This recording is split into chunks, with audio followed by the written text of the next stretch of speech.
Fresh out the oven, it's Cinema Bums. I'm Emmett. And I'm Wade. Cinema Bums is a podcast where we watch through every single movie in popular film franchises, one each week, to try and track how the storytelling changes over time. Today, we are continuing our miniseries Denny for Two, covering every film directed by Denis Villeneuve leading up to Dune.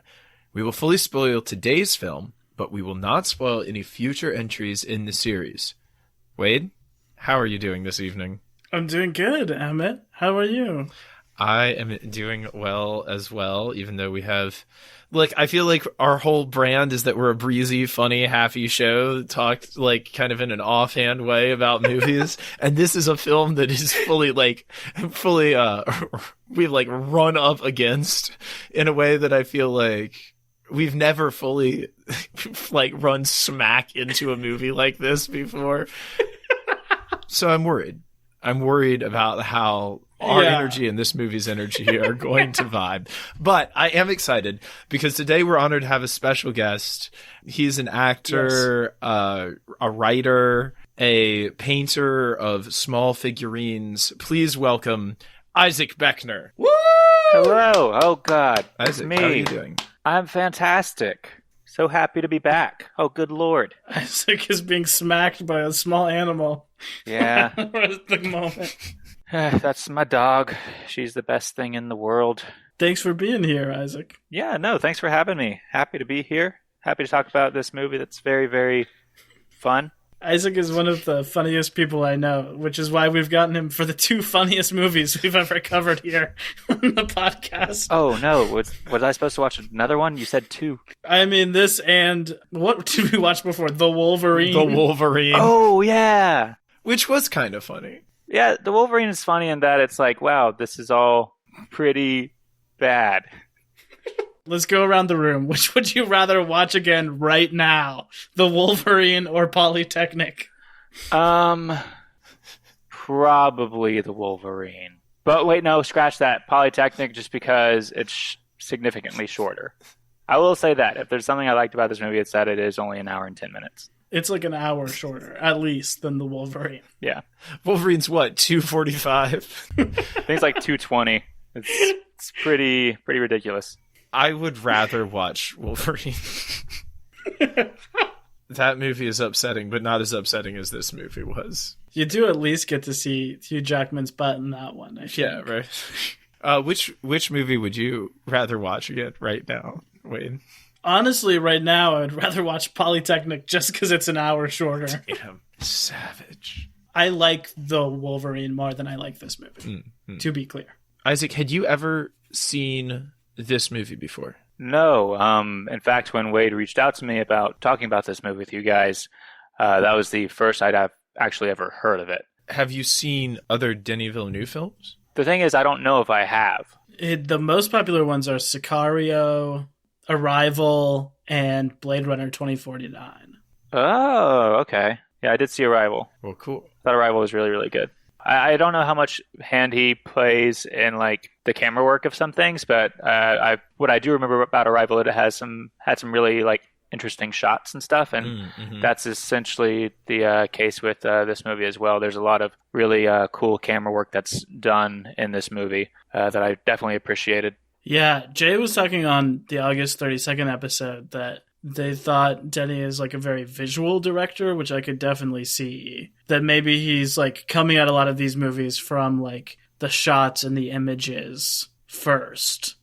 All right, so Bumtober is coming. Boop, boop, boop, ba-doop, ba-doop, ba-doop. It's Bumtober. Send your series suggestions to cinemabumspod@gmail.com.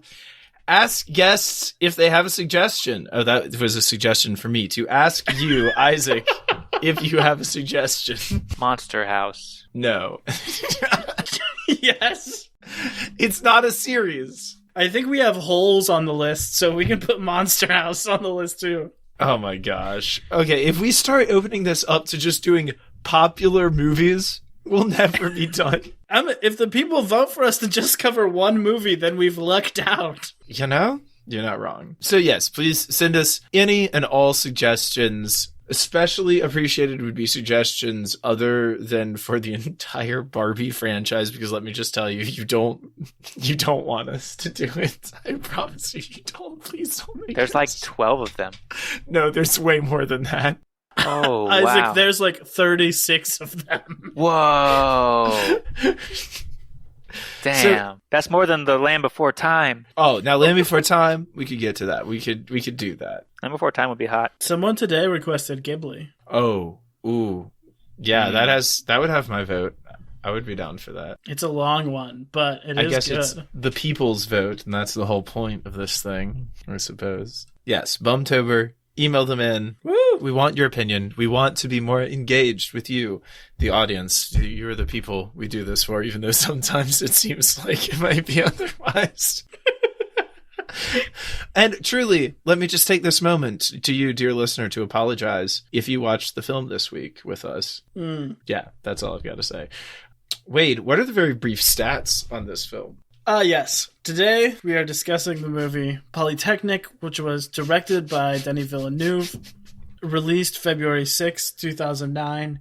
So, to catch you up here, Isaac, Denis directed 2 critically acclaimed low-budget indies in 1998 and 2000. And they both won Best Picture at the Canadian Screen Awards, which is like the Canadian Oscars.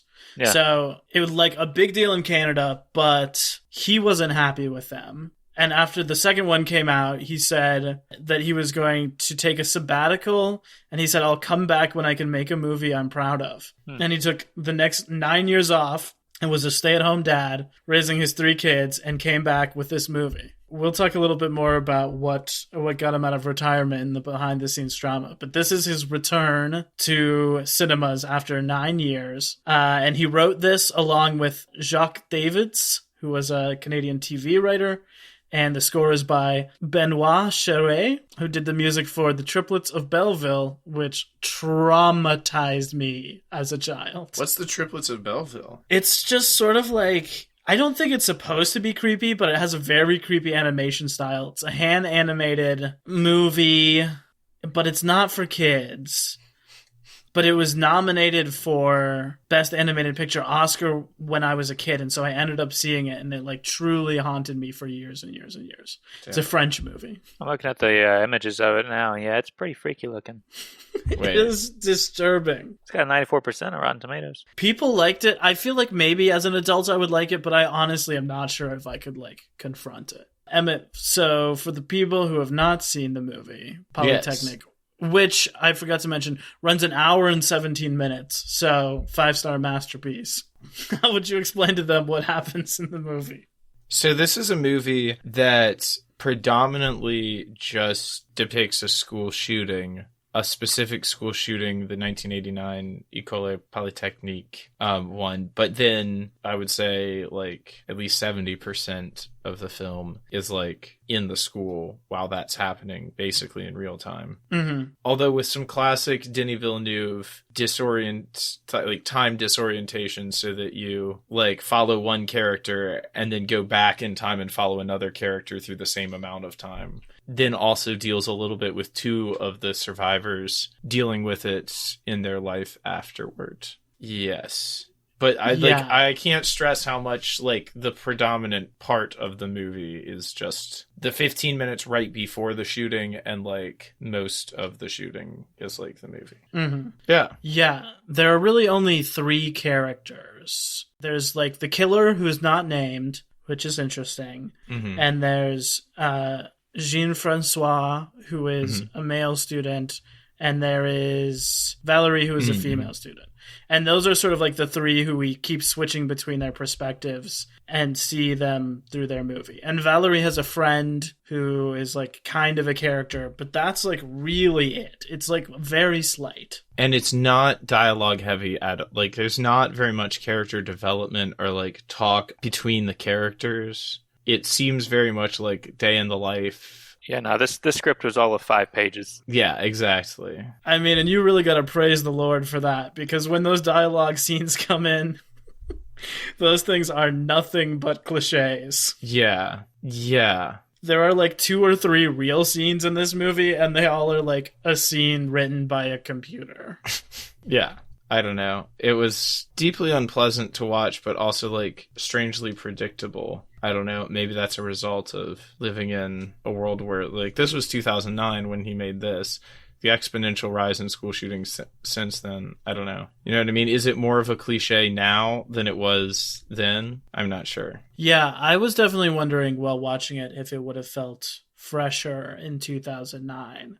Although, when I was looking up the reception, most people were sort of comparing it unfavorably to Elephant, which is the Gus Van Sant movie from 2003, which is like his take on a Columbine movie. Oh, huh. And most people were saying they preferred that to this, at least most of the American reviews. I didn't get to read the French-Canadian reviews, which obviously the story is closer to. Yeah, because this is based on a real, like we said, the real 1989 mass shooting at the École Polytechnique, which was specifically targeted the women students there as well. Yeah, so I guess while we're in this heavy section of the podcast, Emmett, do you want to do some cultural context and just tell us a little bit about the real event? Yeah, so in the real event, 14 women were murdered by this man who came in, and his own things that he said at the time and parts of his suicide note, like, referred to it as, like, specifically anti-feminist and, like, as an attack on women specifically.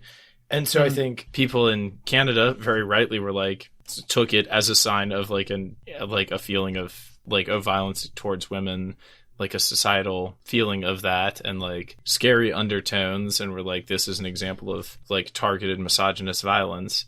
And other people in Canada were like, no, how could that be? Definitely just a lone madman, a lone shooter. That's all it was. It has nothing to do with gender. And that's like the quote unquote controversy, both like of the shooting and like it's the aftermath of it. This movie depicts one of the characters, one of the survivors, commit suicide because of like trauma from the events. That similarly, that is true of at least two of the survivors left suicide notes say that like linked the shooting to why they were attempting suicide. So that's like, this is all very heavy, all very horrible and tragic, but I think that Wade's criticism of Maelstrom from last week holds even truer of this movie, that it doesn't really have anything to like add to that conversation. It doesn't really like have anything to say about it. And it seems like kind of like that's what you're saying about like none of the real scenes really like mean anything, you know? It's pretty interesting. You said the shooting is sort of like in real time. I don't even know if I know like the right word to describe it, but it's almost done like documentary style. It is seemingly very realistic. And it's seemingly sort of just like what you would see if you were there on the day is like what he's trying to do. Yeah. And I wonder if that is because, like you were saying, this was like a controversial thing, and a lot of people like use this as a springboard for a lot of different causes. I know, for instance, that Canada like massively changed all their gun regulation laws after this happened. Yeah. So I wonder if that's why, if he's like just trying to present the facts and nothing else, and that's sort of like where the weird style's coming from. I don't know. How did like the tone of the violence and everything in this strike you, Isaac? You know, as you said, it doesn't do much to commentate on it. It just kind of like shows it. The violence does just speak for itself throughout the whole sequence kind of thing. The only hopeful tone of the movie is like at the end. There's no real like redemption for any of the characters except for Val there at the end kind of thing, where the entire thing is just at the hands of the killer or everyone being upset by that kind of thing. Yeah, it's like I said, this movie was heavy, and I don't think it tried to be anything other than just like, this is how horrible this situation was based on the accounts of those that were there kind of thing. I was shaken watching it. I was just upset the whole time. It was just deeply unpleasant to watch. But at the same time, I was like, I don't know that I would recommend lots of people or necessarily like our listeners to watch this, but I would recommend like senators who oppose gun reform law to like watch this. You know, I like people who stand in the, like people who continue to allow this sort of thing to happen. Like, they should watch this. I'm sure this is the case in like, you know, other movies and stuff, but for me, one of the things I remember most about the movie is just how loud the gun sound was. Like it was always the loudest thing. Like I'm sure, in other action movies and stuff, like, sure, guns are loud, tanks are loud, explosions are loud or whatever. But the gunshot sound in this movie was so much louder than everything else. It's like it's almost shocking the first time you hear the gun go off. No, it was like so scary at the beginning when you hear the gun go off. Yeah, when everything's just like normal day in there, and then yeah, the gunshots are like 300 times louder in the mix. Yeah, I don't know. I was also very, I don't know if shocked is the right word, but like very affected by the violence, but not really by anything else. Like the rest of the movie is very, very slight to me. Like I almost think calling it a movie is like, it's just barely a movie. Mm-hmm. This to me feels like a movie that is made for English class. Like something you would see when you were 16 that would like traumatize you, that your parents would have to sign a form for, Yeah, I know what you mean. So this movie was in English, the version that we saw, but it was also shot in French. Is that right? Yeah. So I knew this was one of his foreign language film period. And most of my experience, the first like half an hour of watching the movie was being like, am I watching a weird dub? Like, what is going on? And eventually I had to pause it and look it up. And they did shoot it, like Denny himself shot it twice in French and in English. Wow. Like shot every single scene twice. That was not in the hopes of breaking into the USA, but in the hopes of breaking into like the English-speaking majority of Canada. Gotcha. With this film. And you hear it that, he recorded this, twice, both in English and in French, but, that could have taken all of, 30 minutes with how short the script is. Yeah, I wondered that too. I wondered if that was the reason why so rarely characters talk, and when they do, it's very often you don't see their face. Yeah. While they're talking, is just so they could really easily switch the dialogue out. Definitely. I also saw in the credits that Jean-Francois and his mom had different voices credited. Even though they're clearly speaking English because the mouths are lining up, I wonder if they just thought the accents were too thick or something, and they both were dubbed, apparently. I will say that Jean... I had never seen any of the other actors in this movie, but then but I did see him, and I was like... Is he in an episode of Letterkenny? And yeah, he was. His name was also Gene in that as well, though. His name was like, I don't know if he had an actual name, but his name was like Gene. That's funny. I thought he was pretty good. Yeah, he was good. All right. This movie, Isaac, flop or bop? Artistically, a bop. Emotionally, a flop. Uh-huh. Yeah, I thought it was, like I said, I definitely appreciated the visual quality. I thought it was well shot. I liked the music. I liked just the overall look of the movie. I appreciated how it being in black and white, like just how the blood didn't take away from the violence kind of thing. Like the scary part of the violence, the thing that you should take away, that is the shocking part is, the sound of the gunshot, people like being dead or injured and stuff. I feel like when we have color and we see blood, and so often in movies, it's like, oh, this is gruesome. Or like, ew, that's gross. The visual of blood is, scary in its own way, especially to some. But the fact that, it being shot in black and white, one of the takeaways I had was like maybe that was the intention for it. I don't know. Like I said, artistically, I really enjoyed what this movie did. But yeah, no, it was very unnerving to watch. That was the intention for it. Yay! I read that while doing the research. He said, like, specifically he didn't want to show the blood, and that's why he shot the whole thing in black and white. Wait, would you say flop or bop? I would say a flop for me. Yeah, I don't know. I was pretty muted on the whole thing. Like, most of it, I just didn't feel any type of way about whatsoever. There was a little bit of stuff that I liked, for sure. There was a little bit of stuff that I didn't like. And there were a couple of things that I thought were interesting. But the majority of the movie I felt was kind of less than the sum of its parts. Like, it's got good acting. It's shot well. It is about a real life story that means a lot to a lot of people. and yet it just didn't really come together for me. Mm. I think that it is like pretty formally bold. Like I feel like it is like technically, I mean, it looks like a modern movie. That's one thing, right? Like it looks so much cleaner than the other two. Yeah, so it felt a lot easier to watch than the other two. But I don't think this is a better movie than August 32nd, personally. No. So I don't know. Emmett, flop or bop? For me, it's got to be a flop. It was just deeply like upsetting to watch. Mm-hmm. I didn't want to be there watching it. It's like, I do think this is well done, like we said. And I think the most interesting part is that like switch in the middle where you go back and see like a bunch of the same bunch of the same time period over again from a different character perspective. I think that's interesting. And like Lynn's, what would otherwise be like really just straightforward misery to like lends it a different sort of edge to it.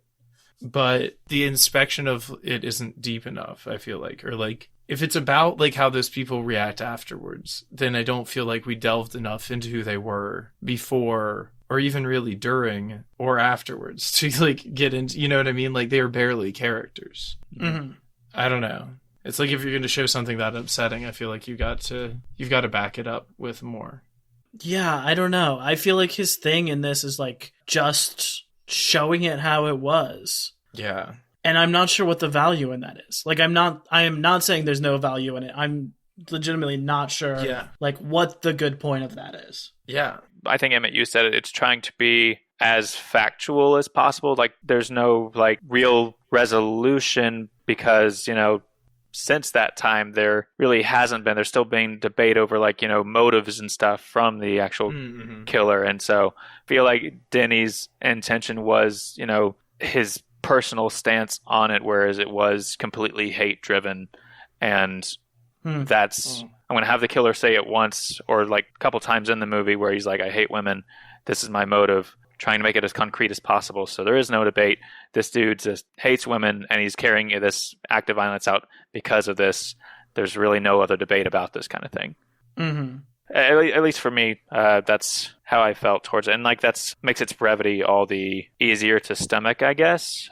The brevity of it makes the content easier to stomach. I don't think we could have gone on for another 2.5 hours, you know, kind of thing of, all right, cool, here's this terrible thing that happened. Here's the characters either before or after having, you know, some kind of resolution there. I feel a pretty similar way about Midsommar, where it's like, it's a good movie, but it's one good artistically, but it's one I don't ever want to really watch again just because of how unnerving it really was. A movie I thought about a lot while watching this was Fruitvale Station. I don't know if you've seen that, Isaac. God, yeah. It's Ryan Coogler's first movie. It's with like a young Michael B. Jordan. And it's about a real man who is killed by the Oakland Police Department. And it's like the 24 hours of his life up until he gets shot. Oh, wow. That's a movie that is much better than this one. But in that movie, it is sort of like every single thing that happens is kind of like the perfect thing that will make it so tragic that it's your last day alive. Like he gets a good job offer and he sort of turns things around with his girlfriend and he gets shot on the train, and there's like this big scene where his mom is like, maybe don't take the car, maybe take the train. You know, like it's all very dramatically building up to this. And this movie is like the exact opposite, where it's sort of like nothing is relevant. Like this movie is like an hour and 10 minutes of actual footage, and like 5 minutes of that is a character getting dressed in real time. Yeah. Like it's just like it's I mean almost like an actual documentary of just like this is what the actual day was like. Except for these like few weird dialogue scenes where it's sort of like, isn't misogyny bad? And then this like really bad scene with this dude and his mom, where his mom is just there to be like, you should come home. Oh man, that scene was pretty. Yeah, the mom scene was, I don't know. It was like, it felt like filler. Yeah, he was like, this movie really needs to be an hour 15, not an hour. Yeah. I was ready, in that middle section, I was like ready to give up on this movie. Because we start with like the female protagonist. and then it seems that she has been killed, and then we switch to the perspective of the male protagonist. And I was just pissed. I was like, this was a gender-filled killing, and in the movie we're now going to have like the hero and the villain both be dudes and spend the entire movie on them. Yeah. So I was like ready to give it up, and then in like the last 20 minutes you find out that the girl is actually alive, which is true. Some of the women who were shot like lived and got out of there. And then we switch back to her perspective. But in that middle section, I was like truly jumping overboard on this one. Wait, do you have a little behind the scenes drama for us on this film? Yeah, I got a little bit. So this movie was really like made by Karen Vaness, who's the woman who plays Valerie, the main female character in the movie. She's an actor. She has this sort of interesting thing that I think is maybe kind of relevant to this movie, where in the 90s, she was on a Canadian TV show that had like very brutal, realistic violence.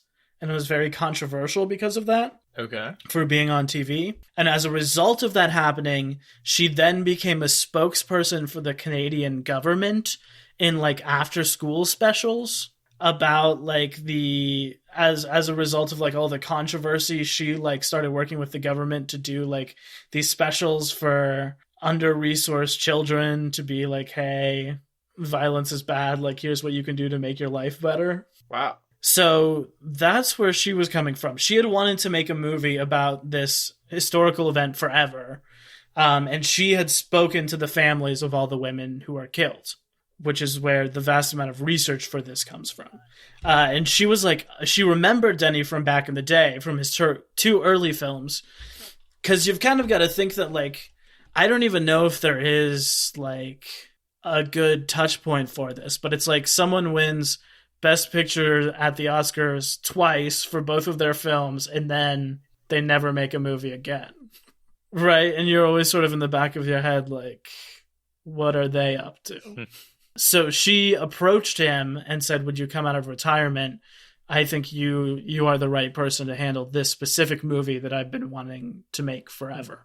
So then he talked to the families too, to like make sure it was appropriate. He seemed to be like very careful, to his like total credit, about everything in this. Like the school where it happened gave them permission to like film it in the rooms where it actually happened. Oh, wow. And he was like, no, that's in poor taste. And he shot it at another school. Yeah, I agree with that. He also shot it, like Isaac was mentioning, in black and white to avoid the blood. And he screened it for all of the families of the victims before it was shown to anyone else to like get their permission to release everything in the movie. Jeez. Yeah, and we mentioned he shot it twice on screen, and when it came out, it went on to win, again, Best Picture at the Canadian Screen Awards. Wow. Yeah, I don't know. I think it's really telling in that dedication that the movie ends with sort of the in memoriam section of the people who really died.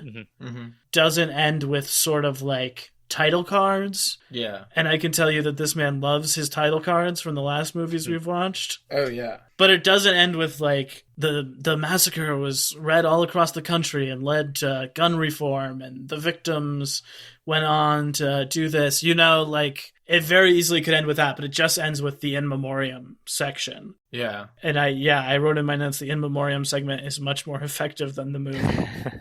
Makes me feel better about it. I mean, it makes me feel good about him as a director. And like, like I do think, given this material, he did probably the best possible job that you could have done. Like we were saying earlier, like it's slight, but if we had more, it would probably be worse, you know, or just like harder to watch, like harder to get through. I wonder if he felt like you just can't mess this up. Yeah. Like this is not something that you can take really like any chances with. Yeah. We should talk about that too. It is the most grounded. It's like far more grounded and realistic than like anything. Like both the acting style, like you said, muted, but I think that's like true. It's like not just the colors, the tone. It's like the acting is like much more naturalistic almost, as opposed to the kind of like over the top stuff that some of the actors are doing in the previous two films, and the kind of like jerky camera movements and like zany like shifts in locations, like zany cuts and stuff. We do have the perspective shifting stuff. Yeah. Which started in Maelstrom and like really ramps up here. One image that sticks out to me was like one of the first cool film cuts that he did was when Val's character is in the bathroom and she's like washing her hands or whatever, and she like looks in the mirror and has like, I didn't count the amount, but it's like 5 or 6 just like cuts of like, okay, cool, we're still looking at her reflection. We're still looking at her reflection. We're still looking at her reflection. Oh, and now we're looking at her face. I was like, that was trippy. That was so cool. I geeked for that too. That was like, it was really cool. And then I don't know where we were at as far as drone technology goes in 2008 or whatever, but some of those upside down shots, I'm like, that was pretty neat looking. Like when Sean's character was like driving to his mother's house or whatever, and we got that like weird angle shot of him driving down the road and the like ice like falling away from the ocean or whatever. Like, it's pretty sick. Yeah. Especially Gene's character just seemed like really uncomfortable, and I don't know. I never really understood him. He just seemed kind of sad and uncomfortable the entire time. Oh, and then there was that really gross shot of him like going into like whatever that lounge was. Oh, right. I don't know if it was like the teacher's lounge or it was like a house party. Yeah, and it's or just something? in like a classroom, and there's like a Nazi symbol and stuff like in there. It's just like, what is this? I kept waiting for us to come back to him there, but I don't think we really did. Yeah, because I think that's probably, I think it's implied that that's where he spent the remainder of his time, just like with Val's character, where she spent the remainder of her time until the dude killed himself and the authorities arrived or something. She laid there with her friend, you know, like in the blood of everyone until she knew it was safe, or until they came and got her. Gene stayed in that lounge room or whatever until the authorities arrived. It was weird that we had that cut from him in that room to him driving to his mom's house. Yeah. On another note of like things that Denny is on, I think he's obsessed with motherhood. I'm officially saying it. After like these 3 movies, he's even like pushing that theme into the last like 5 minutes of this movie, you know, with about like she has a pregnancy test, she's gonna have a kid, and like the last thing is about like what she's gonna teach her children. I feel like there's some running theme going on there. I definitely think that he is like focused on femininity in a big way in all of his films. Yeah, I feel like that and sort of like violence and perspective are like his obsessions that are coming to the surface from what I've seen. Yeah. Here's my question after watching this movie. Is he like the most brutal after school filmmaker ever? Are like the lessons that he's teaching with these movies kind of like Schoolhouse Rock, but he is just like packaging it in the most messed up, full on way possible? I mean, yeah, I guess. What would you say the lessons are? I mean, I feel like both of the last 2 movies are about women who are in a tough spot who just need to sort of like choose a good reason to live. And certainly the last one has some more interesting political stuff too. Like, I feel like he's kind of like a very wholesome family values filmmaker who is just like packaging it in a really brutal way. I can get with that. I'm just excited to see where it comes in the next couple and see if it truly is a running theme or what. I mean, we know the violence is a running theme. That's kind of what the movies are famous for. Yeah, I gotta say I'm a little trepidatious about these next couple. I hope this man can deliver another bop before we get to Arrival, because we've got like 3 or 4 more movies until that happens. What have we got? We've got Incendies. And then Enemy and Sicario. And Prisoners, not all Enemy and Prisoners and Sicario. Well, I hear Sicario's a bop anyway. Yeah, but that's like 2 desert warfare movies, 1 like house kidnapping movie. Oh my god. Like, I don't know. I hope that there will be something enjoyable that this man does before Arrival. Yeah, me too. And if not enjoyable, at least something good. Yeah, for sure. Because I feel like it's been a minute. I kind of wonder, to like further my earlier point, if he is just like a guy who is so obsessed with how horrible violence is that he has like dedicated his life to just like showing it. He is doing the thing that I have often said that I like and has proven that I really and truly don't like it. I was thinking about you while I was watching this movie, thinking about your like argument for showing realistic violence over stylized violence. Yeah, I think this is like sealed the deal. I think we should have like a serious conversation about like how much violence we should deal with at all and what uses it's put to. Isaac, do you think this movie still works if the violence isn't brutal? Like if it always cuts away whenever, and you just hear a gunshot the whole movie, you know?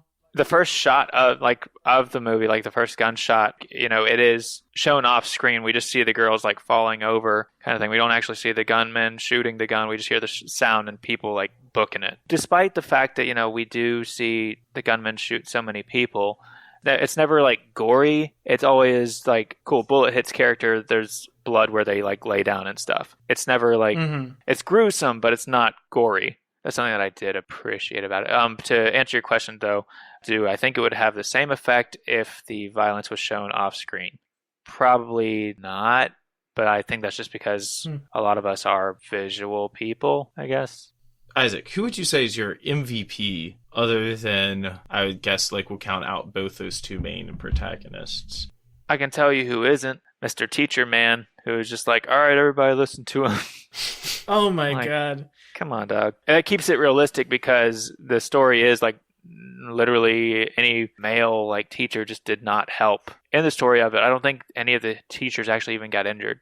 It was only students that took the heat. Yeah, the response of it in the movie is like unimaginable. Yeah. And I guess that's the point, that this was just like a world where people thought that school shootings weren't real and then they happened and like they didn't know how to respond. Yeah. But like this dude is walking around with a gigantic shotgun in like a trash bag. Yeah. And nobody's really noticing. And no one stops him. And then he does this whole thing. There's like 30 students and one dude. And I'm not necessarily saying that like in the moment, I know how hard that is in the moment, but there are like 30 people and he's like, the girls stay, the guys leave, and like no one challenges him.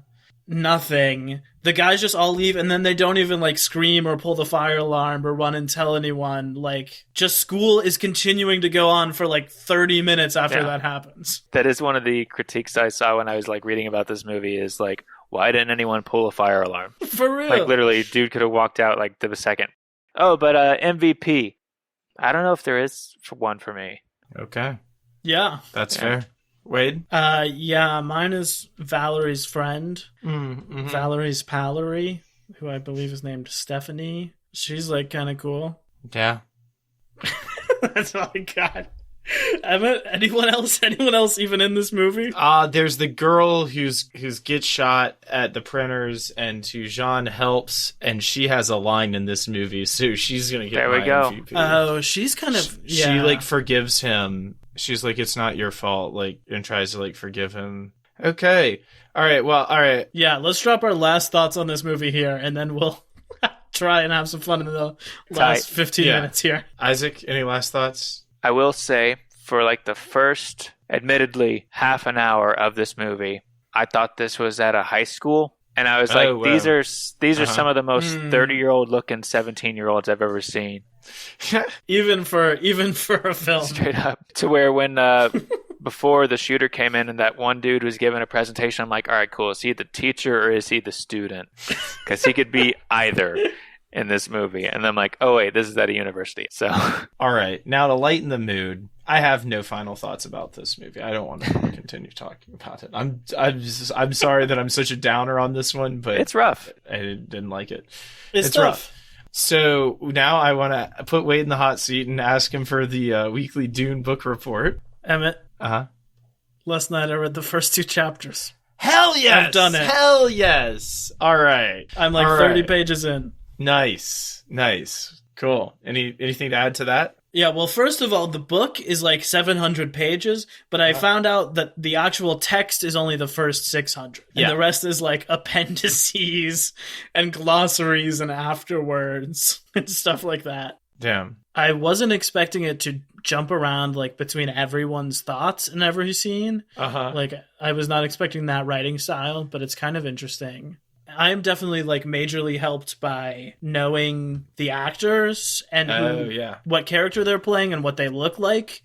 Like, if I did not know that, I think I would be having a much worse experience. Yeah, because there's some wild-ass names, especially in the first book. And most of the first 2 chapters is just sort of like proper nouns. Yeah. But I am like, that's Rebecca Ferguson, that's Oscar Isaac. Like, I know what these characters look like, and that really helps me keep track of it all. So, yeah, I'm excited to read more. Well, sweet. That's awesome. Get out. All right, now we are going to play a little round of Bums the Word. The quiz is going to be movies based on real-life tragic events, the quiz. Oh, good.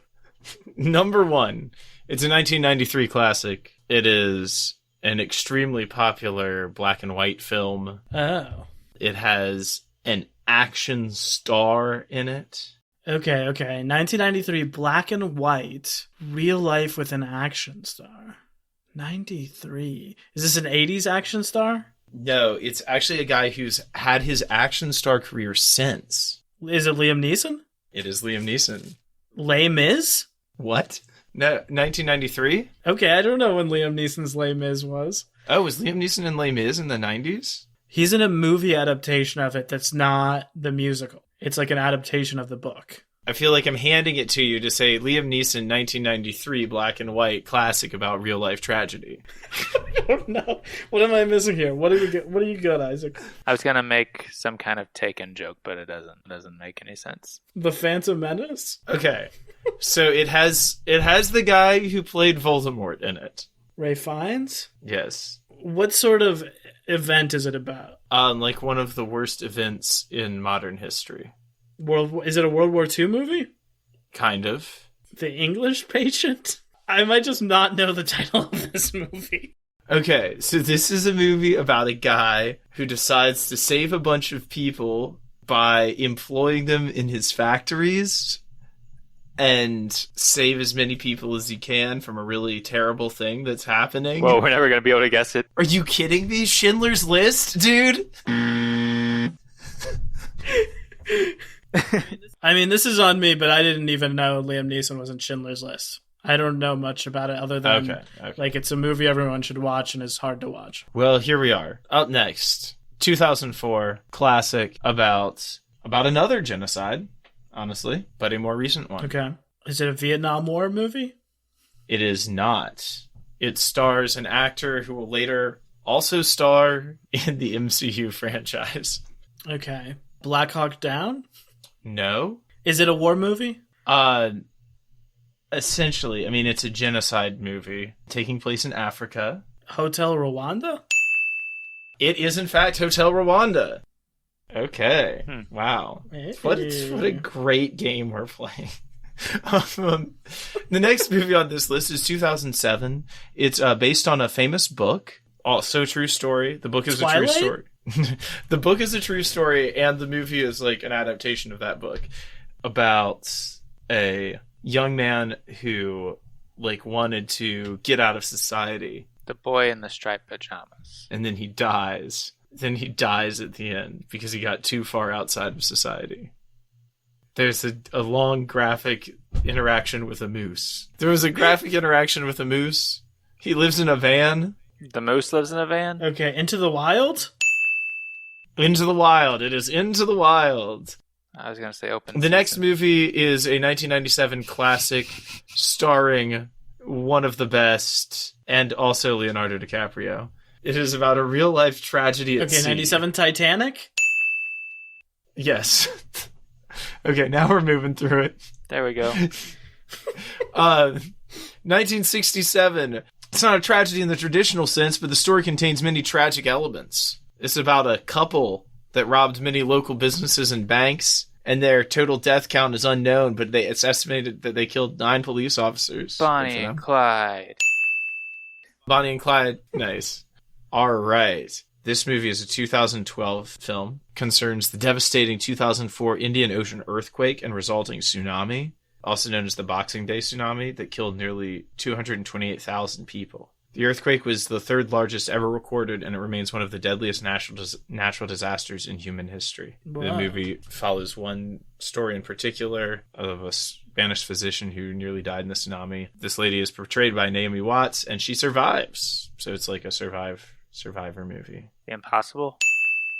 Yes. Neat. It is The Impossible. Well, hell yeah. Movie number 7. It's a 2006 movie about 9/11. The blurb on here says, September 11th is tricky territory, and as a result, very few movies have been made surrounding the events of that fateful day. This movie is one of the few, and arguably the best. The movie doesn't concern the attack on the Twin Towers, but the events aboard the flights. I don't know the name of this. Is it Flight Number? Yes, kind of. Like, is it called, like, Flight 247 or, like, whatever the name of it is? Yeah, basically. It's United 93. Number 8. It's a Steven Spielberg at his most tragic and exciting in 2005. Oh, The Adventures of Tintin. No. It's a true story about, in 1972, the Summer Olympics being attacked by a terrorist group, resulting in the deaths of 17 people. Munich. Yes, that's correct. I'm good at this game. You really got the polls tonight, Isaac. It's a film that we talked about earlier on the pod this evening, depicting a real-life tragedy. The film was from 2013. Oh, Fruitvale Station? Yep, Fruitvale Station. And last, but certainly not least, a movie from 2015 based on a movie by the same guy that Into the Wild was based on. Or based on a book by the same guy that wrote the book that Into the Wild was based on. This movie is about a famous tragedy on a famous mountain. The Revenant? I mean, no. I mean, just toss out the names of some mountains and you'll probably get it. Rushmore? Everest? Yes, Everest is correct. You have won the game. Finally, can put this puppy to bed. That being said, you guys have won the game. Isaac, Yay. Thank you so much for being on. Thanks for having me again. It's been a true pleasure to have you. Thank you for coming and Wait a minute. Wait a minute. What? Before we go, we have to talk about the House of Gucci trailer. Wait. Did Emmett not watch it? Did you watch it, Emmett? I didn't. I know you said it was required watching, but I was doing so many other things today. Okay, well, you gotta pull it up and watch it now. Okay. Everyone at home, pull up the House of Gucci trailer. If you're driving your car, pull over. It's worth Stop the car. So this film that we're about to talk about, this trailer, is called House of Gucci. It's by Ridley Scott, the man who brought us Alien and Gladiator. The man is in his mid-80s. He's dropping 2 movies this year. The other one is The Last Duel, which looks kind of like garbage. It's some Matt Damon medieval bummer movie. But then he's dropped the trailer for this House of Gucci. If Disney didn't do Cruella. House of Cruella. Okay, have you seen? So you've now seen the trailer. Yeah. What's your immediate reaction to this, Emmett? Dude, oh my god, that looks incredible. It looks like a new icon. It looks like the godfather that we all need. The godmother, if you will. Yes, all of it. And what's more, give us all the details. We want to know. Based on a true story, of course. What was your initial reaction to seeing this trailer, Isaac? My initial reaction to seeing the trailer was, is Jared Leto okay? I feel like he saw Christian Bale on Vice and was like, I bet I can age more and gain more weight than you. And, yeah, that's about what it looks like. Let's take it sort of step by step. This is a movie about something to do with Gucci, which is and a family, mob. I guess, and also a clothing store. So you've got Lady Gaga here at the beginning. She looks incredible. Did she win the Oscar for A Star Is Born? Probably. I think she did, yeah. I guess she did. It says she did. If she didn't, she did now. We'll get to that. She looks incredible. She's got an Oscar. She sounds like the Super Mario Bros. This Italian accent. Hard cut to Adam Driver. Our boy with some gray in the tips, some sort of fashion design glasses, looking incredible. And then as the trailer goes on, they're trying to make us believe there's some sort of plot to this movie. I don't believe it. I don't believe it at all. There's some sort of drama, and there's this large, middle-aged, balding man who we keep cutting back to. And then in a plot twist, as the titles roll at the end, you realize that this man is Jared Leto in pounds and pounds of makeup in his most twisted role yet. Oh, God. My question to both of you: is there any way Jared Leto doesn't win Best Supporting Actor for this trailer alone. Dude, they really got the re-aging makeup technology from Martin Scorsese and applied it all over him. Oh, man. Damn, dude. I mean, he's playing a historical figure. Oh, you're right. He looks ridiculous. He has this in the bag. Oh, man. Jeez. Do you think Leto sort of knows that, like, the court of public opinion has turned against him and realized that he's a big weirdo? And so now he's like, I gotta dress up like this to be in movies. I just hope he does another music video with Rick Ross. Wait, was he in the Suicide Squad? Yeah. Rick Ross did a song called Purple Lamborghini, and Jared Leto's in the music video as the Joker, just standing there looking intense.